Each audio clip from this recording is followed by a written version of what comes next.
우리는 지난 시간 이어서 계속 이제 아브라함에 대해서 이제 살펴보고 있습니다. 오늘 본문의 제목은 소탄대실이라는 제목인데요. 작은 것 때문에 큰 것을 잃었다 이런 표현인데요. 자, 우리가 이제 1절부터 9절까지 말씀은 하나님께서 이제 우상의 땅에서 이 하나님의 이 백성들 가운데 메시아 족보를 이루기 위해서 구별한 사람들이 등장하지요. 그 구별한 사람들에 대해서 분명히 우리 셈 족속을 따라서 우리가 찾아서 그 가운데 이 데라가 나오고, 그리고 데라의 마지막 아들 아브라함을 구별하셨다는 사실에 대해서 우리가 살펴보았습니다. 하나님께서 이 아브라함을 만나 주시기 전까지, 한마디로 그가 정말 성령을 받고 그가 하나님 앞에 부름을 받기 전까지 이 건너편에서, 한마디로 바벨론 땅 그 지역에서 우상을 섬기는 민족 가운데 있었다 이렇게 표현하고 있어요. 한마디로 여호수아서 24장 말씀을 보게 되어지면 우상을 섬기는 족속이 되었다라는 거예요. 하나님께서 그 가운데 구별하셨고, 그 가운데 메시아를 그 가운데 주시기 위해선 우상을 섬기면 안 되잖아요. 그래서 구별해 내시기로 하나님께서 작정하신 것이죠. 결국 이 하나님의 부름을 받은 아브라함이 이 생명부지의 땅, 하나님의 약속의 땅 가나안으로 돌아가기 시작합니다. 우리가 창세기를 다룰 때에 이 성경 동서남북의 방향성에 대해서 잠시 언급해 드린 적이 있어요. 에덴 동산을 기준으로 해서 에덴 동산의 동편에 문이 하나 있었다라고 말했고, 그 문을 떠나서 동쪽으로 가면 하나님과 점점 멀어지는 관계, 타락이라고 말씀을 드렸어요. 더 멀어지면 멀어질수록 죄악의 심화라고 표현을 합니다. 그러니 동쪽 문에서 하나님의 추방을 당해서 아담과 하가 동쪽 문 바깥에서 자리를 잡고 평생 살았고요. 그의 아들 이 가인이 그의 동생 아벨을 죽이고 나서 더 멀리 동쪽으로 떠나게 됐죠. 그것이 창세기서 4장 16절 말씀에 보면 더 멀리 떠났다라는 것을 증명해 주고 있습니다. 한마디로 죄를 지은 가인이 점점 더 죄악의 길로 심화되어져 갔다 이렇게 표현합니다. 자, 반면에 이 동쪽으로 떠난 사람들이 다시 이 성전의 자리인 이 에덴 동산으로 돌아온다면 그건 무엇을 의미하겠습니까? 이것을 회복이라고 표현하는 거예요. 그래서 예수님께서 탄생하실 때 이 베들레헴 마국간에서 탄생하시지 않았습니까? 그때 동방 멀리에서 별을 연구하는 박사들이 예물을 들고 예수님 옆에 차서 절을 하는 장면이 있어요. 아시지 않습니까? 이 동방 박사가 와서 절을 하는데 이것이 바로 회복이라고 이야기하는 거예요. 동방은 성전에서 가장 멀리 떨어져 있는 이방의 나라예요. 저 끝에 있던 자들이 하나님의 명령을 받고 다시 이 예루살렘으로 돌아오는 것은 회복인 것이죠. 그래서 회복을 명했던 것이죠. 예수님의 십자가 사건을 통해서 많은 사람들이 회복되어질 그 십자가 사건을 이야기해 준 거예요. 오늘 에덴 동산 동편으로 멀리 이 바벨론 신할 땅에서 살고 있던 이 아브라함이 자신들의 가족을 데리고 지금 먼 미래 아브라함이 이삭을 드릴 번제단에 있는 장소, 그리고 야곱이 돌 베개를 쌓을 그 장소, 그리고 예루살렘 성전이 지어질 그 장소 가나안으로 이동하고 있다 이 말이죠. 저 동쪽 끝에서 서쪽으로 예루살렘 가나안으로 지금 들어오고 있다 이 말입니다. 이건 뭡니까? 회복이다 이 말입니다.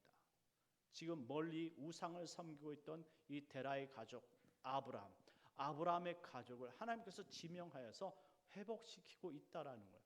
자, 이것이 바로 회복이고, 그리고 회개의 역사라는 사실이죠.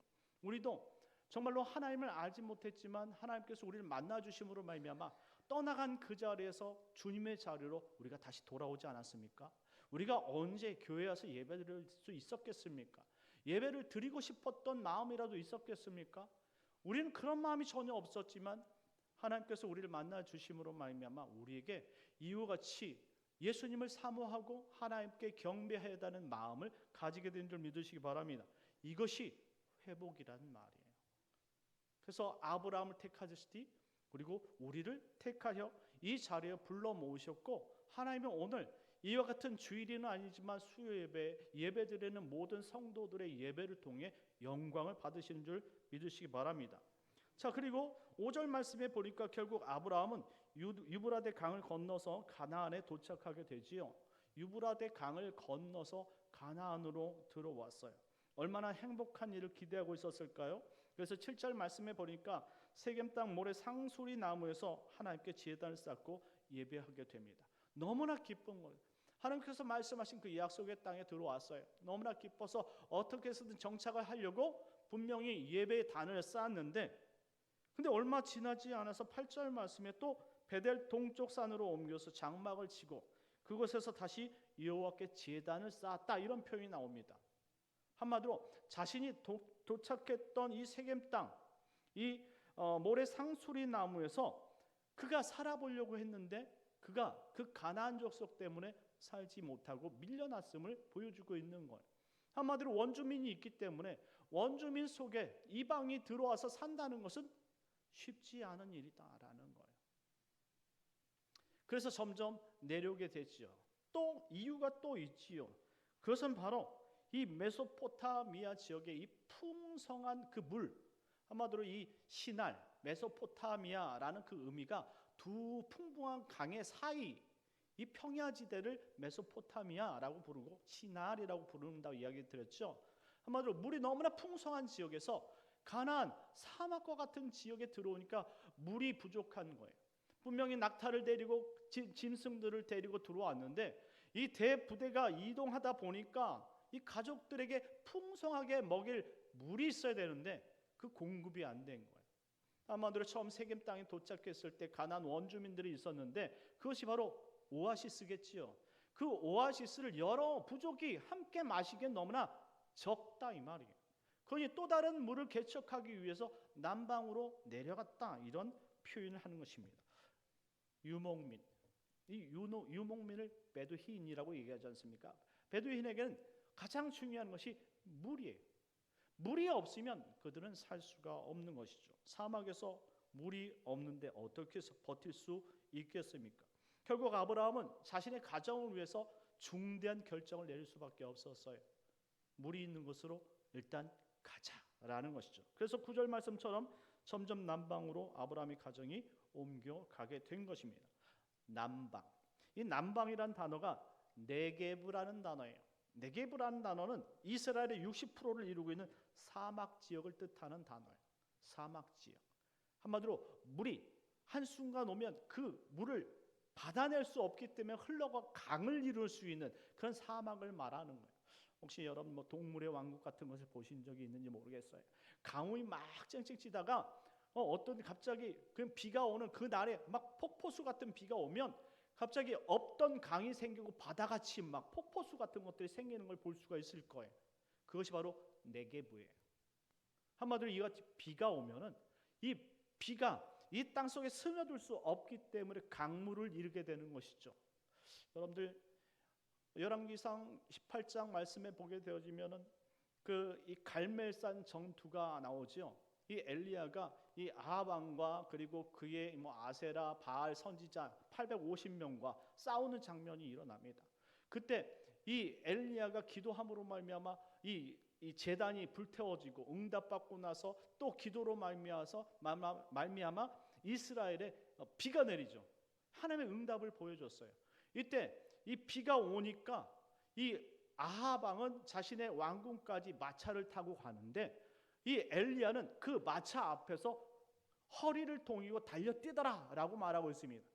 이와 같은 상황이 일어날 수 있는 것은 이 엘리야가 슈퍼맨이 아니라 그 당시 비가 오면 이 네게브에서는 이 마차의 바퀴가 빠져서 움직일 수 없기 때문에 차라리 맨발로 사람이 자신의 발을 그 바지를 이 허리까지 올리고 거기서 뛰어가는 것이 훨씬 빠르다는 뜻이에요. 한마디로 그와 같은 환경이 되어지는 것이 바로 네게브다라는 사실이에요. 그와 같은 상황 속에서 이제 더 이상 물이 없으니까 당시 이 애굽의 큰 강 나일강 문명의 발상지인 애굽으로 찾아 내려갔던 것입니다. 자, 10절 말씀 다 같이 한번 읽겠습니다. 10절입니다. 10절 시작. 그 땅에 기근이 들었으므로 아브라함이 애굽에 거류하려고 그리로 내려갔으니 이는 그 땅에 기근이 심하였습니다. 아멘. 여기 그 땅, 이 그 땅은 하나님께서 약속하신 땅이 아닙니다. 바로 애굽 땅인 것이죠. 그런데 하나님께서 약속하신 그 땅은 기근 때문에 있을 수가 없었다라고 표현합니다. 그러면 하나님께서 사정을 봐줘야 되는 것이죠. 오라고 해놓고선 그 기근이 있는 땅에 보냈으니 얼마나 야속합니까?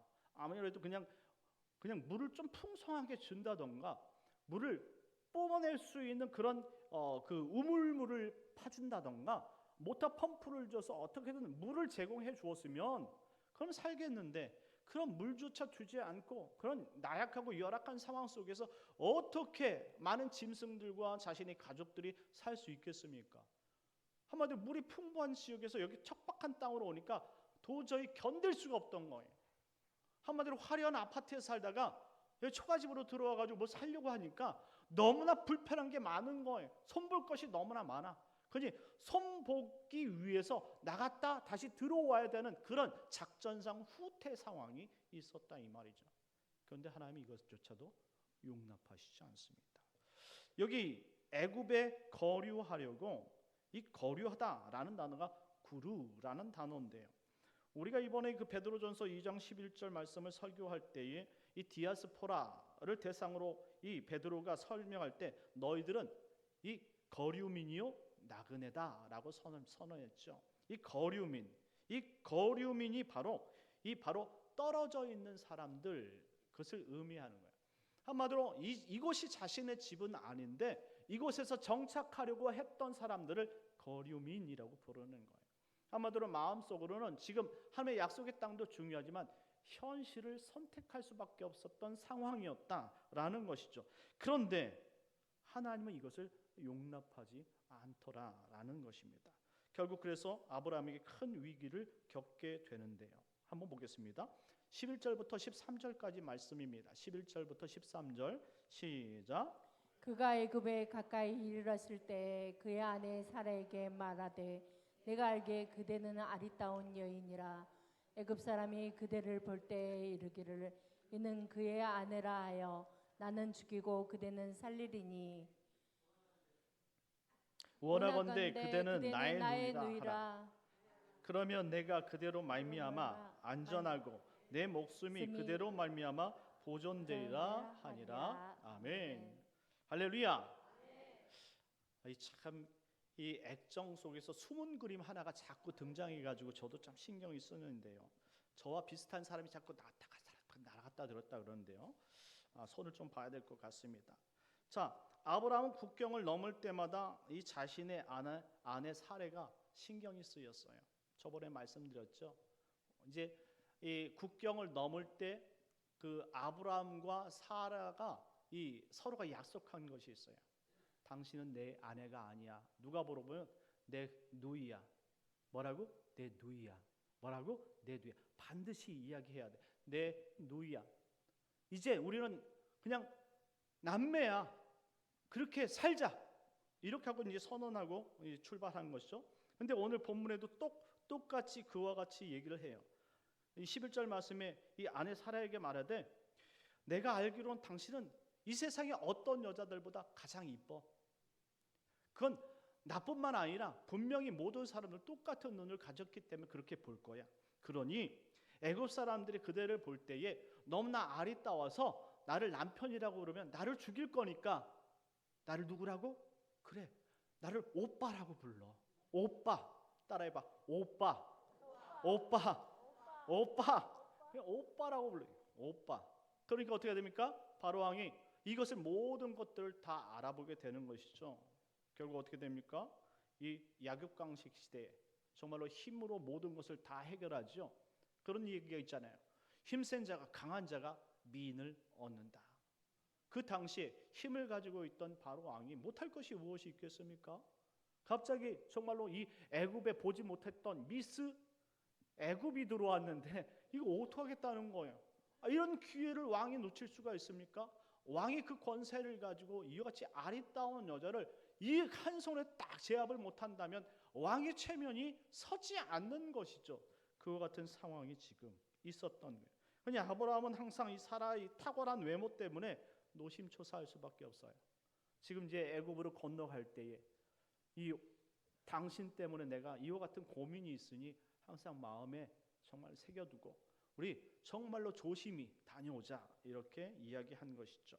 어김없이 애굽에 도착했을 때 이 남자의 이 눈빛, 한마디로 아름다운 여자만 있으면 어떻게 해서든지 얻어보려고 하는 그 남자들의 그 눈빛이 계속적으로 있었는데, 그때 신하들이 이 아브라함의 아내 사라의 외모를 보고 완전히 반했다는 거 아니에요.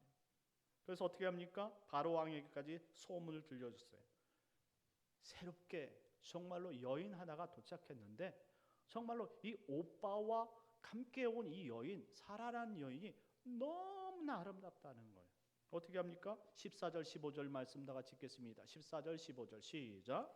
아브라함이 애굽에 이르렀을 때 애굽 사람들이 그 여인이 심히 아리따움을 보았고 바로의 고관들도 그를 보고 바로 앞에서 칭찬함으로 그 여인을 바로의 궁으로 이끌어 들은지라. 아멘. 이끌어 들였다라고 말합니다. 사라는 원치 않는데 힘으로 데리고 왔다라는 표현이에요. 자, 이 세상의 모든 남자가 아마 똑같은 마음을 가지고 있을 줄 몰라요.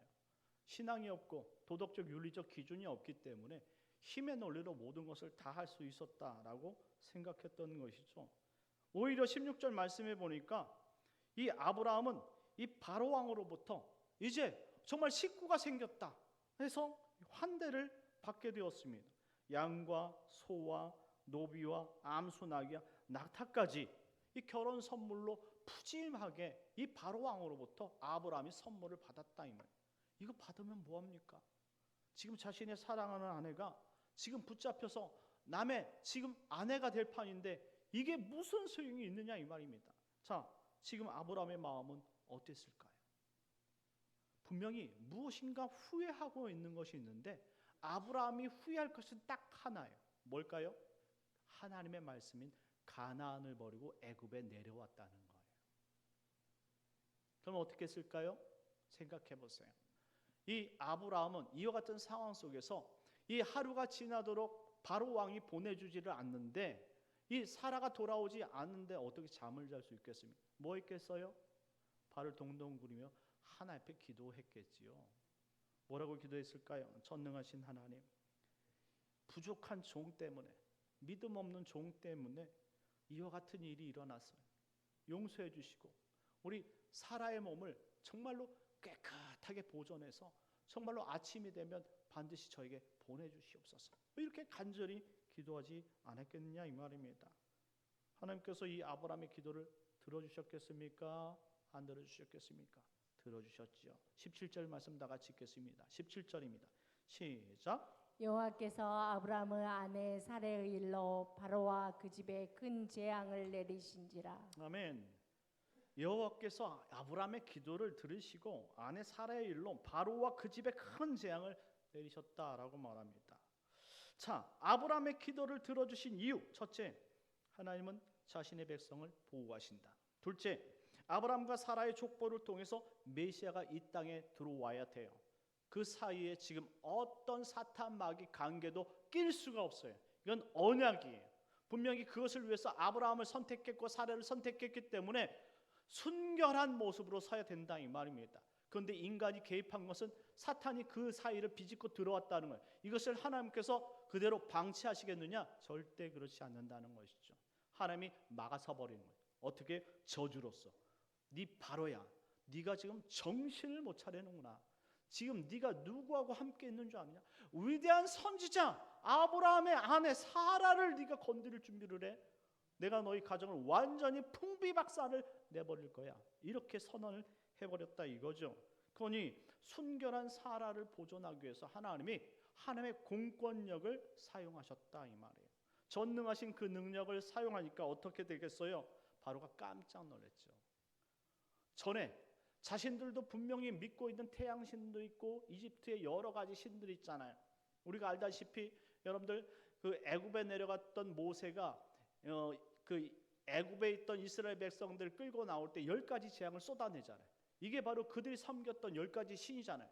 피게이파, 악독, 우매, 흑장. 그래서 10가지 이 재앙을 쏟아붓는데요. 그렇게 많은 신들에게서도 한 번도 듣지 못했던 음성과 확실한 메시지를 들으니 얼마나 깜짝 놀랐겠느냐 이 말입니다. 이와 같은 결과 바로의 가정은 큰 재앙을 받게 됐어요. 그래서 어떻게 됩니까? 지금 이 아브라함의 아내 사례를 돌려보내지 않으면 안 되는 상황이 생긴 것이죠. 자, 19절 20절 말씀 다 같이 읽겠습니다. 19절 20절 시작. 내가 어찌 그를 누이라 하여 내가 그를 데려다가 아내를 삼게 하였느냐. 내 아내가 여기 있으니 이제 데려가라 하고 바로가 사람들에게 그의 이름을 명하매 그들이 그와 함께 그의 아내와 그의 모든 소유를 보내었더라. 아멘. 아멘. 아브라함은 아마 큰 경험을 하게 됐습니다. 소탐 대실이란 말이 있습니다. 작은 것 하나 얻으려다가 결국 더 많은 것을 잃어버리게 된다는 이 사자성어죠.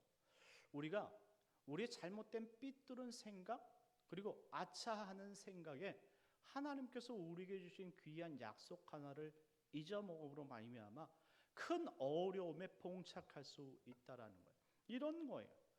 우리가 이번 주일날 분명히 교회를 갈 수 있음에도 불구하고 우리가 무엇 하나 그냥 내 심보에 좀 더 편해보고자 잘못된 하나를 선택합니다.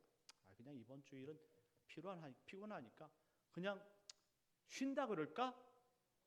그냥 전화하지 말고 그냥 안 나갈까? 그래서 그냥 자버렸어요. 근데 웬걸요? 자버리니까 그 잔 후에 역효과가 나타나기 시작하는 거예요. 갑자기 자녀들이 오면서 돌아오면서 이 자동차에 접촉 사고가 났다는 둥 그때부터 시작해가지고 우리가 겪지 않아야 될 여러 가지 불상사일들이 하나 둘씩 막 겪기 시작하는 거예요. 그러니 아내가 돌아와서 싸우는 거죠. 다 당신 때문에 그런다고. 당신만 교회 갔으면 이런 일이 있었겠느냐고. 당신 때문에 내가 오늘 이렇게 힘든 일 안 겪어도 되는데 당신 때문에 싸움까지 엄청나게 해야 되는 거예요. 한마디로 우리가 정말로 하나님의 약속을 지키면 모든 것들 다 은혜 가운데 순적하게 지낼 수 있는 것들을 이 작은 어떤 탐욕 하나, 작은 나의 어떠한 즐거움을 누리기 위해서 그것 하나 챙겼다가 너무나 큰 것들을 잃어버리는 것이죠. 나의 편의 때문에. 또 그런 경우도 있지 않습니까? 그냥 오전 예배 가지 말고 그냥 오늘은 그냥 쫙 쉬었다가 밥 먹을 때나 가서 오후 예배까지 드리고 오자 이렇게 생각하시는 분이 있는데 웬걸요? 오전 예배 때 엄청나게 은혜를 받았다는 거예요. 그래? 오전 예배 때 그렇게 은혜가 충만했어? 그러면 난 오후 예배 때 받아야지. 근데 웬걸요? 그 점심에 밥을 너무나 많이 먹고 오후 예배 때 지금 졸고 있었으니 은혜를 받을 수 있겠습니까? 은혜를 받을 수 있겠느냐고요.